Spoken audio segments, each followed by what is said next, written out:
Hello, welcome to Matters of DeCorum. I'm Scott Corum. This is what matters to me. Last week I talked about my influence with music, how my musical tastes have grown and evolved, and how I use music in my gaming sessions and in my writing and inspiration. And during that video, I talked about doing one of my plus 10 lists, my plus one top 10 lists of music that I use.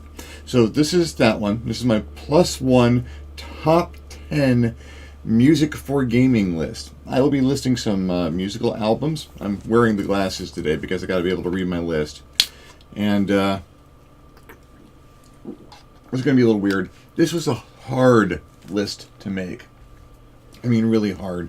Because I have a lot of music in my personal library on Amazon and YouTube Music and stuff that I've accumulated over the years.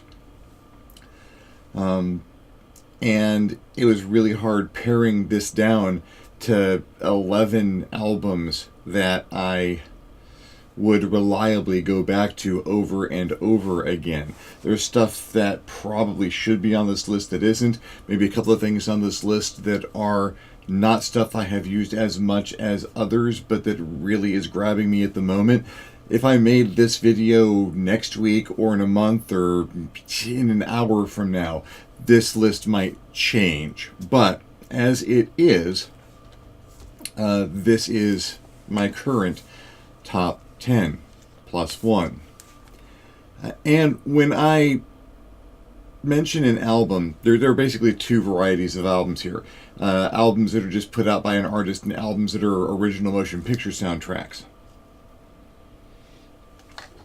And if I'm getting an album from an artist specifically, that artist's albums are generally going to be good for gaming and putting on lists.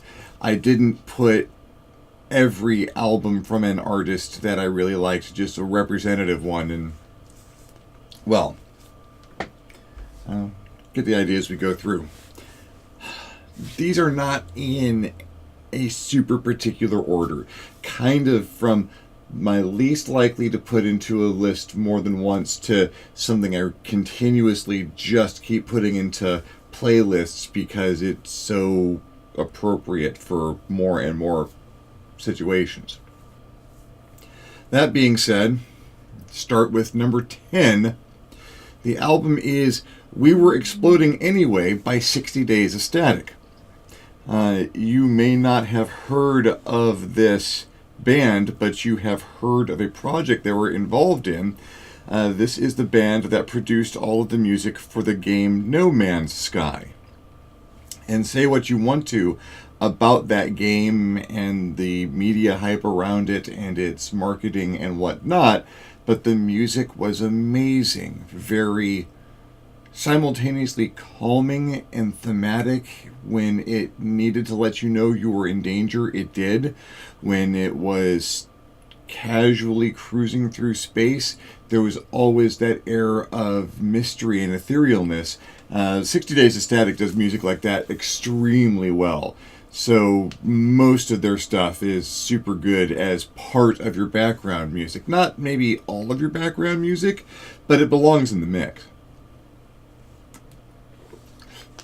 Soundtrack, or original motion picture soundtrack to the film Ladyhawke by Andrew Powell and the Philharmonia Orchestra. Also artists who were involved with another band that I like, the Alan Parsons Project. Ladyhawke, the Matthew Broderick movie in the 80s, Rutger Hauer, just a classic movie, but the music, it's one of those soundtracks I bought and imagined my own material to over time. Very grippy, evocative, emotional, with some proper heavy percussion, good use of orchestral instruments and technique. It is not just for fantasy games. Ladyhawke's a good soundtrack for just about anything going on. Again, it's very high energy and pokey and emotional, so it might not be the only thing you've got in your mix, but it mixed well with 60 Days of Static stuff. There'd be a certain amount of balance there. But yeah, Ladyhawke. Number 8 from the original motion picture soundtrack for the movie Hawk the Slayer. Kind of a theme for these two. Hawk the Slayer, early 80s. I've talked about it in my other top 10 lists. The soundtrack is this amazing, energetic pan flute riff that captures the spirit of the fantasy adventure. This is absolutely, if you're playing a fantasy game, a D&D game, or something along those lines, yeah, you need to throw some Hawk the Slayer in the mix, because you're going to be sword fighting some fools to that, and that's what it's all about.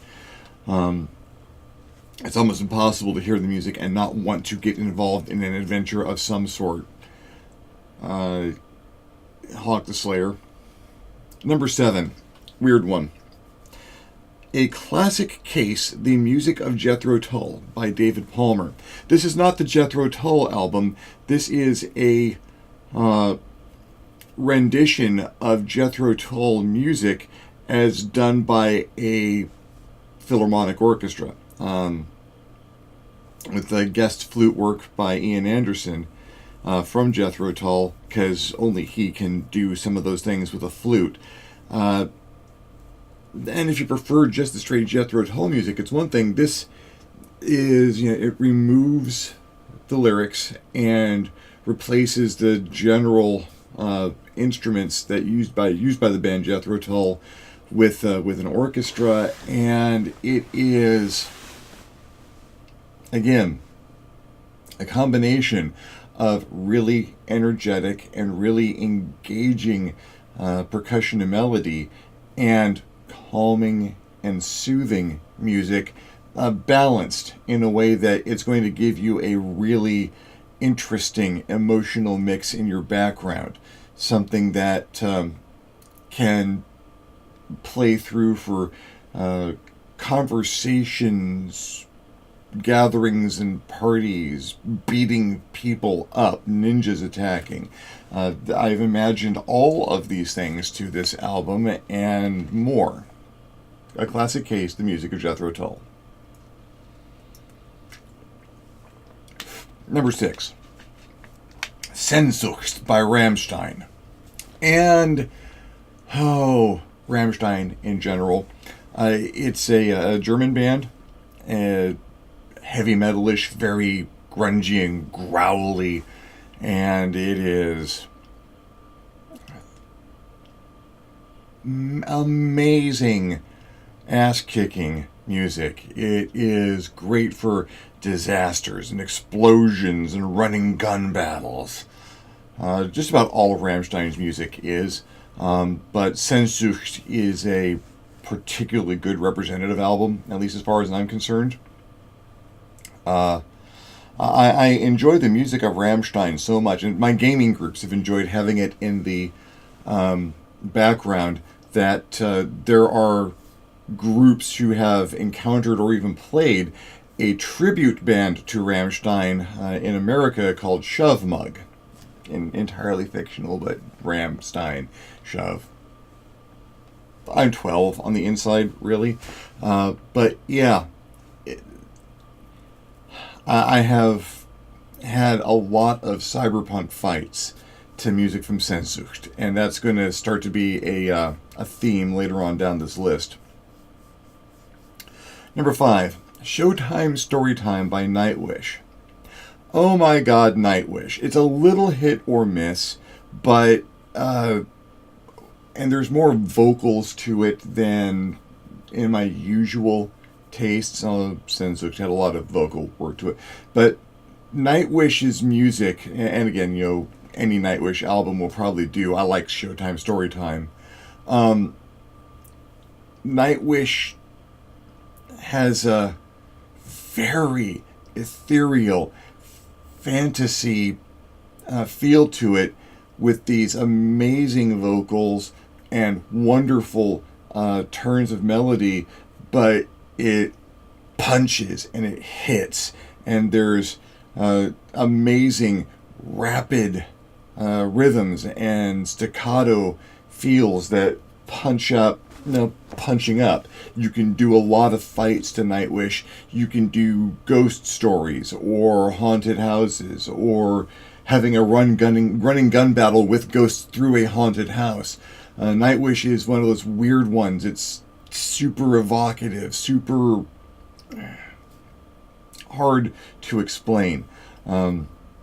It's not like a lot of the other music. There's a lot of traditional instruments to it, and at the same time, you're going to have high drums and harps and zithers and electric guitars and drum sets, and it shouldn't work. It shouldn't mix. These things should not belong together on one stage being performed by one group, but it all is, and they make it work. And it's different, and different enough, I think. It really feels like something. If your games have an otherworldly feel, you could do worse than to add some Nightwish to your mix.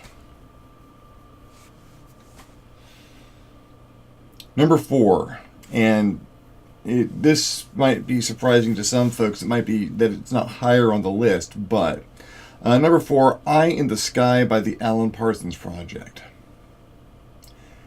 I love the music of the Alan Parsons Project. I mean, more than anyone should love music, probably. Their vocals, their instrumentals, their music. It's one of the few musics and musical groups where the lyrics grab me and hold me as much as the music. I have a hard time interpreting lyrics out of music. Hearing difficulties and processing difficulties. I like just the music sometimes, but the Alan Parsons Project makes it all accessible. And again, this is not just Eye in the Sky is a great album, and the title song is my theme song as a game master. But all of Alan Parsons' albums are just, Turn of the Friendly Card and Tales of Mystery and Suspense and Vulture Culture and iRobot and Pyromania. Any of them, all of them in a mix, throws something in that as you're gaming, as you're rolling dice and telling stories, there's stuff that comes up in the background, and it's amazing that suddenly there's this emotional wave or this bit of inspiration that just jumps out of the music player at you. Eye in the Sky, Alan Parsons Project. Number 3, Batman, the original motion picture soundtrack by the immortal Danny Elfman. The first Batman movie. So amazing. That there is a lot I love about that movie. Michael Keaton is Batman, and the feel and the atmosphere of it, and people getting punched, and Batman not being able to turn his neck, but the music. There's one song on this album called Descent into Mystery, and it belongs in every playlist ever made where people are going to be rolling dice and making notes on paper. You can't not know what it's from. You hear the Batman theme or the recurring themes from the Batman theme, and you know where it's from, and suddenly you step up, the Batman theme happens, and you're a badass. No matter how many dice you're throwing, no matter what game system it is, you go into action and the theme from Batman starts up in the background. You're going to kick someone's ass, and you're going to make them like it because I'm Batman. Number 2. And it's 2 albums. They kind of go together. The original motion picture soundtracks from Mortal Kombat and Mortal Kombat Annihilation. I liked Mortal Kombat. It was, a 90s kung fu movie and an amazing homage to Enter the Dragon when it really comes down to it. And, the action was pretty good and the effects are super dated, but for the time, it was a fun enough flick. And Mortal Kombat Annihilation was a movie that was made. But the soundtracks to both of them were specifically chosen to have the emotional content for a movie in which you just go from one fight scene to the next with monsters and kung fu and cyborgs, and it worked. The music worked. If nothing else in the movies worked, and nothing else in Annihilation worked, but if nothing else worked, the music was spot on for the kind of movies that they were making. If you're going to be having an action-oriented game, and all of my games tend to be action-oriented, then you need to have something with exactly this feel. And Mortal Kombat soundtrack and Annihilation, they're kind of like gateway drugs, because they're collections of music from other artists, and you will listen to this, and I discovered Rammstein because of the Mortal Kombat soundtrack, and it will take you on this journey into kind of the raw elements of putting music behind you beating people up in a role-playing game. A lot of my references to your role-playing action here are violence, and it's because most role-playing games revolve around action scenes and the combat and whatnot. And it doesn't have to, but having this kind of music in the background gives you a visceral sense that stuff is happening and that you have to make stuff happen. It's hard to be passive in a role-playing game when you've got this stuff in the background. Speaking of which, Number one album to include in your gaming playlist. The original motion picture soundtrack to The Matrix. And this may extend to the soundtracks to Revolutions and Reloaded and Revolutions, whichever order they came in. I don't care. I've seen the Matrix trilogy. I don't mind the last two movies, although I really enjoy mocking the third one. But The Matrix itself, rock solid, doesn't get much more cyberpunky than that. That was the whole style of it, and the soundtrack met that. Again, kung fu and robots and esoterica all mixed up into one, and it kind of had the effect of the Mortal Kombat soundtrack, but just more so. The music was well chosen to support beating things up, involving yourself in action, running and flying and jumping and leaping and doing things that aren't necessarily possible, but you can do them because you're the hero, and that kind of flows into the thing. The Matrix has always added a lot, especially when playing cyberpunk games. You can throw the Matrix soundtrack in the back of a D&D game and you'll be amazed what happens as a result, what kind of things people get in their minds that they can try and perhaps succeed at, and the chances that people take. The Matrix. Again, a gateway drug.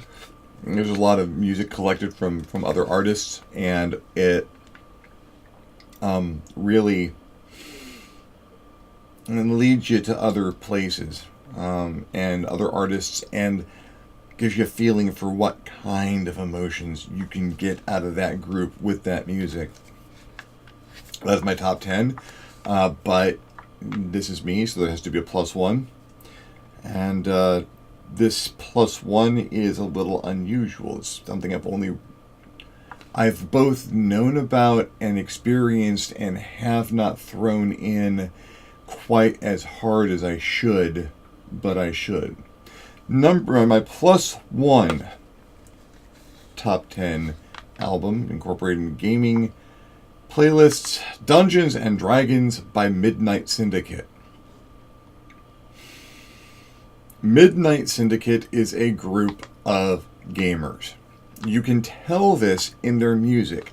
They write games that are, or they write music that is designed for this, is specifically to make your role-playing games more intense and enjoyable. They're White Wolf vampire players, or at least that's how they kind of started. But oh Lord, what they can do for a cyberpunk game or a World of Darkness game or just about anything else, and Dungeons and Dragons. The Dungeons and Dragons album is like going through a story without words, and it has a narrative flow to the melodies and the songs, and it just picks you up and carries you. So any music by Midnight Syndicate, have a look.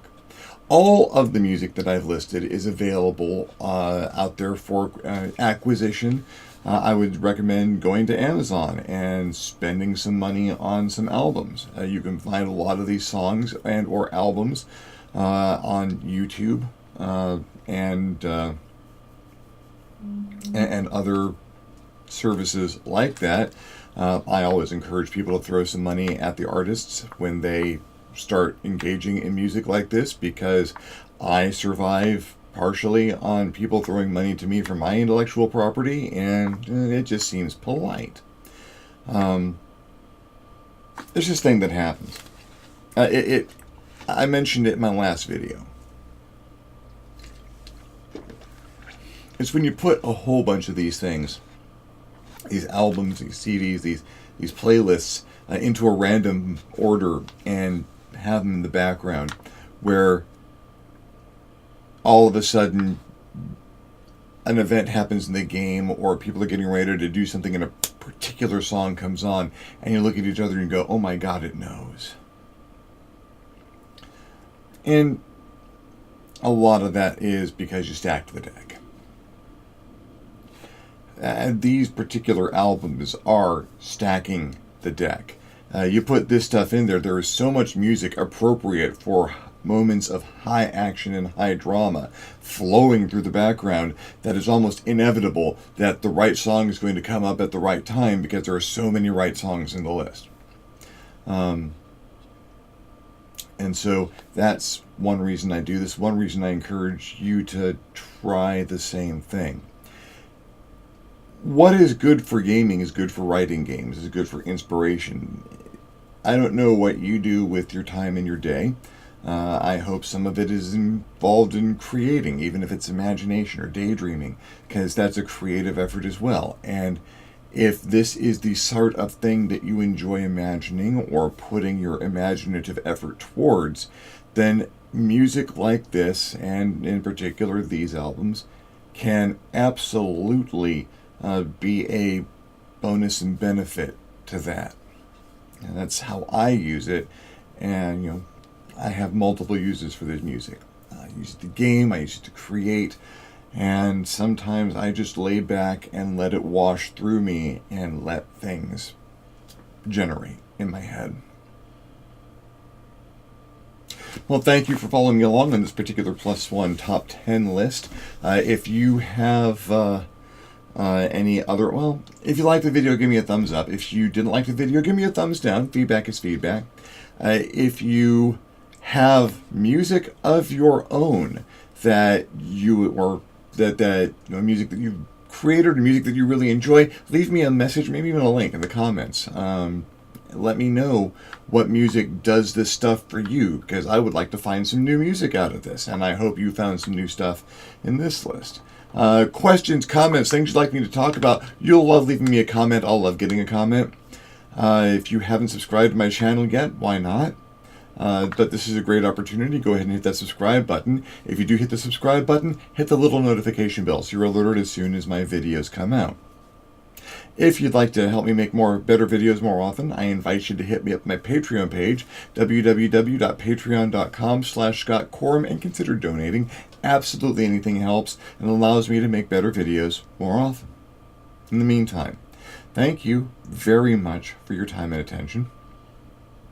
I wish you good music, My name is Scott Corum. This is What Has Mattered to Me, and I'll see you next time in the next Matters of Decorum.